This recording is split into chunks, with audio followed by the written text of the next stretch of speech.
रोहतक आए? रोहतक आके बहुत अच्छा लग रहा है। खास तौर पे मुझे मालूम है यहाँ पे चौधरी बंसीलाल, चौधरी सुरेंद्र सिंह जी का बहुत लंबा संबंध रहा और यहाँ पे गांव गांव में उनका काम और उनके साथ जुड़े हुए लोग और बहुत उम्मीदें हैं लोगों को। तो आज मैं ग्रीवेंस में आई हूँ जहाँ पे हमारे 12 एजेंडाज थे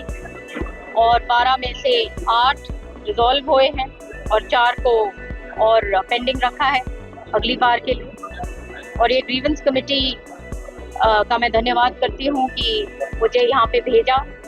ताकि जो आम आदमी की, जो जन आदमी की जो समस्याएं, चाहे वो पानी से रिलेटेड हो या प्रशासन से कोई बात हो,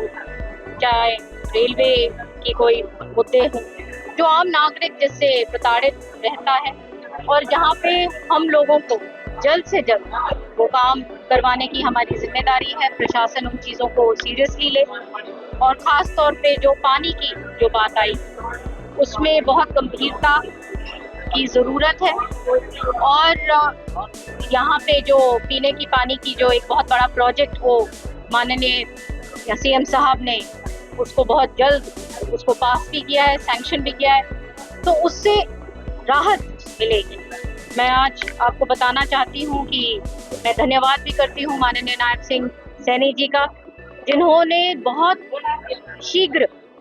हमारे जो फ्लड वर्क्स के जो काम है, इरिगेशन डिपार्टमेंट के जो काम है, जो आज मैं उद्घाटन भी करूँगी, कि यहाँ पे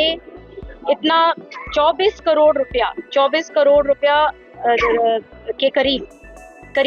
24 करोड़ 36 लाख रुपए की लागत से 19 गांव की स्कीम्स फ्लड वर्क्स में हमने पास करी हैं, जिसकी अध्यक्षता स्वयं माननीय मुख्यमंत्री जी करते हैं। और ये पहली बार इतनी तरीके से इतना पैसा लगाया गया है, जहाँ पे पास हुआ गया है कि कोई भी दिक्कत ना आए, क्योंकि ये जो लो लाइंग एरिया है यहाँ पे दिक्कत आती है फ्लड्स में। पिछली बार भी बढ़ चढ़कर विभाग ने खूब काम किया था, जब यहाँ पे एक आपदा के रूप में पिछली बार हमने देखा कि कैसे रेनफॉल आई, तो बढ़ चढ़ के काम किया। तो उसी के प्रिपेयर्डनेस में हमने पहले ही अपना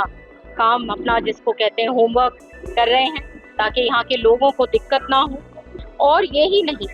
जो एक इस इलाके के लिए जो जीवन रेखा के रूप में जो झज्जर सब ब्रांच है, जो 1994 में शायद उसकी लास्ट लाइनिंग हुई थी और बहुत साल तक उसकी देखरेख नहीं हुई, रीमॉडलिंग नहीं हुई, रीलाइनिंग नहीं हुई, और क्योंकि इस तरीके से वो पड़ी रही तो बीच में बहुत पानी के लॉसेस भी होते हैं। तो ये एक बहुत बड़ा प्रोजेक्ट जो हमारे सीएम साहब ने उनकी अध्यक्षता में इसको हमने पास किया है, जहाँ पे 14 करोड़ रुपए की लागत से इसका जो रीमॉडलिंग का काम है वो होगा। तो ये हमारे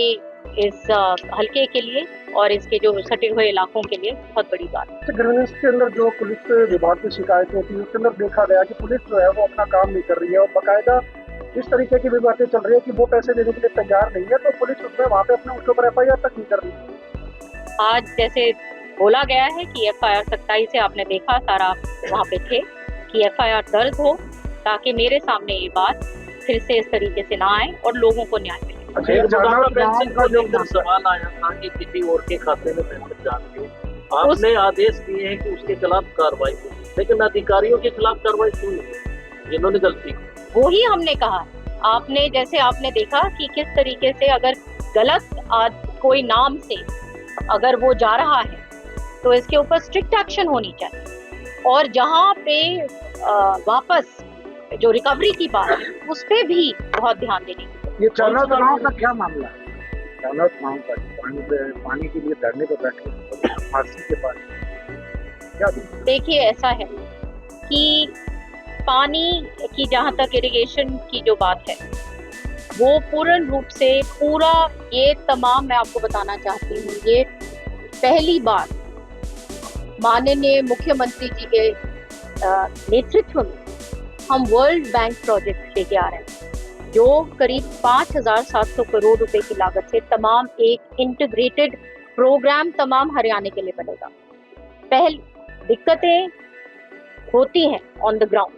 लेकिन हम उनको, जैसे अभी भी थोड़े दिन पहले भालोट पे यहाँ पे हमारे किसान बैठे हुए थे, तो उसको बहुत जल्दी से हमने कोशिश करी कि रिजॉल्व हो उस मैटर को, ताकि इरिगेशन विभाग मिलजुल के चल सके, हमारे किसानों को, उनको राहत मिले। तो इस प्रकार से जो एक इंटीग्रेटेड वाटर प्लान जो है वो पहली बार बना है हमारे हरियाणा के लिए। इससे पहले ज्यादातर क्या हुआ करता था, एक माननीय खट्टर साहब ने टेल तक पानी पहुंचाने का प्रयत्न किया, प्रयास किया और पहुंचाया। और उससे पहले क्या हम देखते थे, अनफॉर्चुनेटली, कि जो भी चीफ मिनिस्टर रहते थे वो रीसेंट पॉलिटिक्स में वो अपने जहाँ पे एक एडहॉक तरीके से पानी का प्लान बनाते थे, और वो तरीका नहीं है पानी को ट्रीट करने के लिए, ये क्योंकि ये इंटरकनेक्टेड सिस्टम है। और इसका जिस तरीके से, जैसे अब हमारे 20-22 जो मेजर हेड्स हैं, वहाँ पे 2 पे हमारा स्काडा सिस्टम, जहाँ पे फ्लैप्स के साथ हम वो जो कंट्रोल करते हैं पानी का चलन, अब इस प्रोजेक्ट के थ्रू हम 22 के 22 पे वो स्काडा सिस्टम लगाएंगे। RTDAS जो सिस्टम है, जो कंप्लीट अंडरस्टैंडिंग कि किस तरीके से हमारा पानी कितनी हमारे नहरों में कितने वॉल्यूम में चल रहा है, कौन सी टेल्स जो है वो फीड नहीं हो पा रही। इसी के साथ साथ माइक्रो इरिगेशन का जो कंपोनेंट है, ग्राउंड वाटर रिचार्ज के जो बात है, साथ साथ एग्रीकल्चर के जो कंपोनेंट्स हैं कि क्या हमारे जो फार्मिंग जो हैबिट्स हैं उनको हमने किस तरीके से कंसिडरेशन में लेके आगे बढ़ना है। तो पानी का जो काम है, मैं पूरे आपके जरिए से न केवल हमारे रोहतक जिले को, तमाम अपने प्रदेश को बताना चाहती हूँ कि इस पे बहुत गंभीरता से काम हो रही है और हो रहा है,